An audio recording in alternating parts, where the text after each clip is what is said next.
আসেন তাহলে আমার কোনো আপত্তি নেই।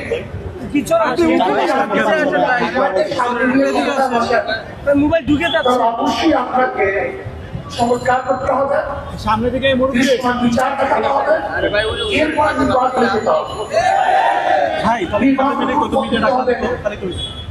ইসলামী আন্দোলন বাংলাদেশ অনেক আগে থেকেই দাবি করছে পিয়াজ নির্বাচন।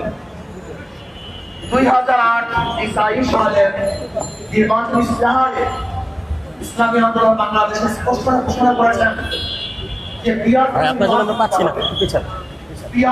নির্বাচনের ফায়দা কি, উপকারিতা কি, এ বিষয় ইতিমধ্যে আমার মনে হয় জনগণ বুঝে ফেলতে চলে গিয়েছে।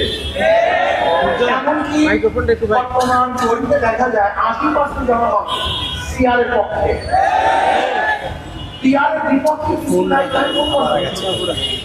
ঔষধ সেবন করি, সেখানে লেখা থাকে এরপর পিয়ার সাইড এফেক্ট কি আছে। পিয়ারের ব্যাপারে যে একটা সাইড এফেক্ট নাই তাই বলবো, কিন্তু দেখতে অধিকাংশ ভালো না মতো যদি পিয়ারের খারাপ থাকে 1%, ভালো 99%। পিয়ারের বিপক্ষে বক্তব্য দেওয়া যায় 2%, তাহলে পক্ষের বক্তব্য দেওয়া যায় 98%। পিয়ারের ব্যাপারে সবচেয়ে বড় কথা প্রশ্ন কি, কাকে ভুগছিলেন কে নির্বাচন করা হবে, এটা তাদের সবচেয়ে বড় প্রশ্ন। স্থিতিশীল গভর্নমেন্ট হবে না, স্থিতিশীল সরকার হবে না। আমি তাদেরকে প্রশ্ন করতে চাই, বলে না আপনাদের পদ্ধতি নির্বাচন হচ্ছে সেখানে কি এককভাবে কেউ সন্তুষ্ট অর্জন না করে, সন্তুষ্ট না পায়, তাহলে সেই পার্লামেন্ট অবস্থা রাখতে হবে।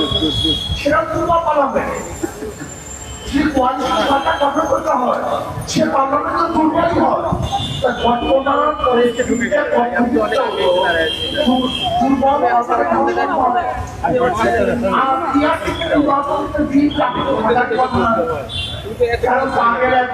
উঁচু পর্যায়ে বক্তব্য দিয়েছেন, উঁচু পর্যায়ের নেতা বক্তব্য দিয়েছেন যে 90% ভোট তাদের, যদি 90% ভোট তাদের হয় তাহলে তারা আসন পাবে 270 উপরে।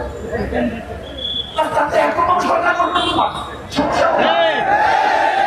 ঝামেলা করতে সরকার গঠন করতে পারবে। পিয়াজ নির্বাচনের ব্যাপারে তো বিরোধী বক্তব্য দিয়েছেন, কি বলছেন তিনি জাতীয় সংসদ গঠন করবেন, জাতীয় সরকার গঠন করবেন। তা জাতীয় সরকারটা কিভাবে হবে আমাকে বলুন। সবার সম্মিলিত যে সরকার হয় সে সরকারটাকে জাতীয় সরকার হয় না, একক সরকারকে জাতীয় সরকার বলা হয়। তাই যেহেতু সবার সম্মিলিত সরকারকে জাতীয় সরকার বলা হয়, আর ক্রিয়ার পদ্ধতি কিন্তু সমস্ত দলের, সমস্ত মতের, সমস্ত আদর্শের মানুষের সরকার যাবে। তাই সেহেতু নির্বাচনের সবচেয়ে বড় ফায়দা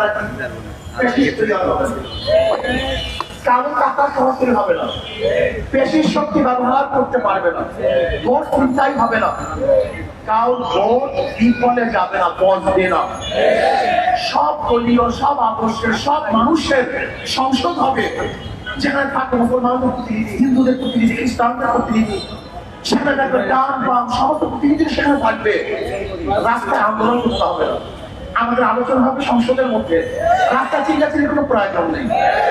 আজকে অনেকেই বলতেছেন যে অমুকের নেতৃত্বে আজকে যুগপৎ আন্দোলন। আমি ওই সমস্ত পত্রিকা সাংবাদিক বন্ধুদেরকে বলবো, সাংবাদিকরা শিখেন যুগপৎ আন্দোলন প্রত্যেকের জায়গা থেকে করে, কারণ নেতৃত্ব করে না। ইসলামী আন্দোলন বাংলাদেশে প্রথম যুগপৎ সেই পিয়ার সিস্টেমে নির্বাচনের দাবি করছে। কাজী আমি সাংবাদিক বন্ধুদেরকে বলবো, লিখবেন, বলবেন, তারই সমাজ ঠিক থাকে, পিয়ার সিস্টেমে নির্বাচন দিতে হবে, এই জাতির দাবি। যদি আপনারা মনে করেন যে ঐক্যবদ্ধ কমিশনে আপনার সিদ্ধান্ত বুঝতে না পারেন, সহজ কথা, আপনার গণভোট দেন, রেফারেন্ডাম দেন।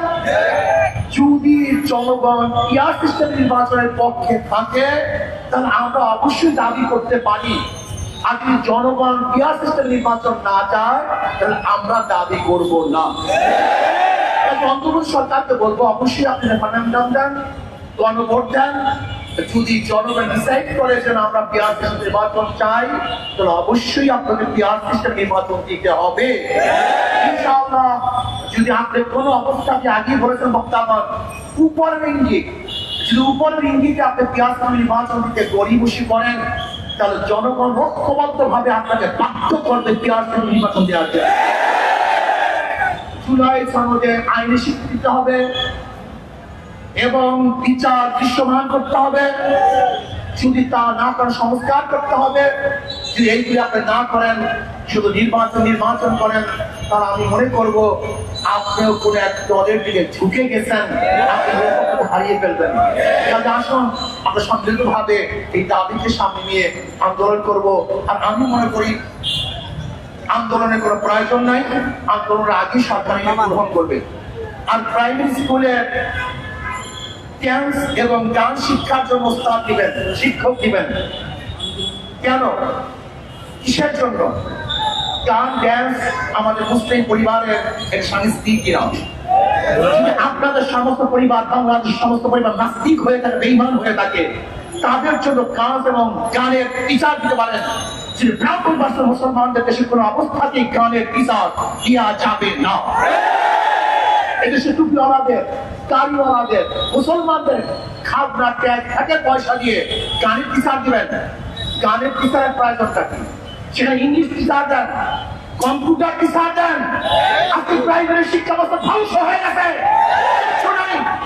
সেখান থেকে আর মানুষ ঘুরতেছে না, ইউনিভার্সিটির চান্স পায় না, মেডিকেলে চান্স পায় না, কোনো জায়গায় চান্স পাচ্ছে না। এর জন্য প্রাইমারি শিক্ষা লেভেলকে ঢেলে সাজাবার জন্য ধর্মীয় শিক্ষক সেখানে নিয়োগ দিতে হবে এবং কোনো অবস্থাতেই সেখানে গানের টিচার বাংলাদেশে দেওয়া যাবে না। যদি দিতে চান আপনার গদি, আপনার বদলাত ছাপ হবে ইনশাআল্লাহ। হাইকমে পেয়েছেন আপনি, মানে যা তাই করবেন আপনি। মুসলমানদের দেশ, এদেশে কোনো অবস্থাতে ইসলামের সংস্কৃতির বাইরে কোনো কাজ করা যাবে না। কাজে আসুন আমরা সবাই এখন মিছিল করবো এবং পিয়াজ নির্বাচনের জন্য